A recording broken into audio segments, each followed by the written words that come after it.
So makikita natin sa ating latest satellite imagery na napakalayo pa sa kalupaan ng tropical storm na si Tino at yung kaulapan na dulot nito ay halos hindi pa tumatama sa anumang bahagi ng ating bansa. Kaninang alas 10 ng umaga, ang sentro ng bagyong si Tino ay tinatayang nasa layong 955 kilometers ang layo silangan ng Eastern Visayas. Taglay nito ang lakas ng hangin, umabot na hanggang 85 kilometers per hour malapit sa gitna nito at ang pagbugso ng hangin aabot naman hanggang sa 105 kilometers per hour.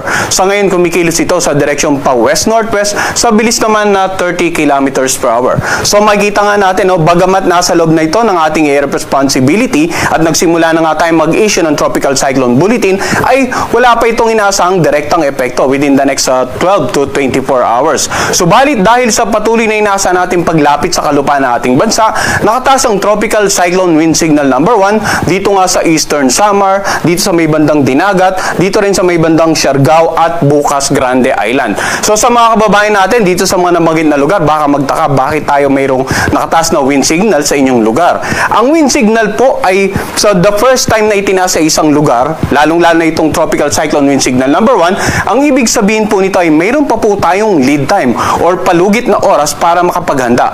Within 36 hours, saka pa lang natin posibleng maranasan ang direktang epekto ng bagyong si Tino sa inyong lugar. Kaya't hanggat maaari, ngayon pa lamang po ay nabigyan na tayo ng abiso para simulan natin yung paghahanda, preemptive measures para maiwasan nga yung peligro ng bagyong si Tino habang patuloy itong lumalapit. Habang wala pa po, kailangang magbigay na tayo ng babala para makapaghanda po tayo. At asahan natin sa patuloy na paglapit sa mga susunod na Tropical Cyclone Bulletin ay madagdagan pa yung mga lugar na may wind signal bukod sa magkaroon pa po tayo ng mas mataas na wind signal. Ang tinataya po nating pinakamataas, posibleng umabot po ng Tropical Cyclone Wind Signal number 4 ang itataas natin sa nakararaming bahagi po ng Visayas sa mga susunod nating issuance ng Tropical Cyclone Bulletin. Kaya mangyari lamang tutukan yung Tropical Cyclone Bulletin na sa ngayon po ay ini-issue ng Pag-asa every 6 hours. Kapag may wind signal number 1, usually ang lakas ng hangin dyan ay